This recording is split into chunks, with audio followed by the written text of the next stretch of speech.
হুজুর থামেন। হ্যাঁ, গরু জবাই বন্ধ করেন। আমাদের বাদে এখানে কোনো কুরবানি হবে না।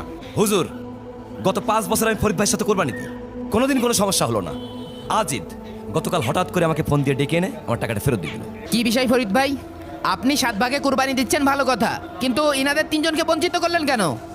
হুজুর, গত পরশুদিন ওই যে আপনার কাছে যে বললাম, হুজুর আমি 7 ভাগে কুরবানি দিচ্ছি, কেন জানি আমার মনে হচ্ছে কুরবানিটা আল্লাহর দরবারে কবুল হবে না। কিন্তু কেন মনে হচ্ছে যে আপনার কুরবানি কবুল হবে না?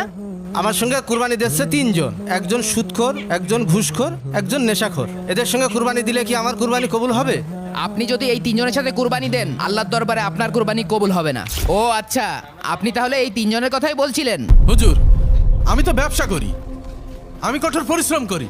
চাঁদ ভাই বড় চাকরি করে, আমি জানি উনি একটু ঘুষ খায়। বিরাট ব্যবসায়ী, আমি ঘুষ খাই। ভাই, তুমি তো লক্ষ লক্ষ টাকা সুদে কারবারি করো, তোমার জন্য আজকে এই কোরবানিটা নষ্ট হয়ে গেল। সাতটা চাচা সাতমা মানে সুদ ঘুষ খাই, আমার কি সমস্যা? আমাকে বাদ দেওয়া হলো কেন? হাট!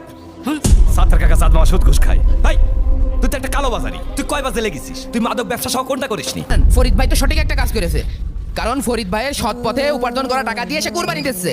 সে তো চাবেই তার কুরবানিটা যাতে আল্লাহ দরবারে কবুল হয়। আপনারা 3 সুদখোর, ঘুষখোর, নেশাখোর মিলে যদি তার 7 ভাগের ভিতরে ভাগী হন, তাহলে তো তার কুরবানিটা আল্লাহ দরবারে কবুল হবে না।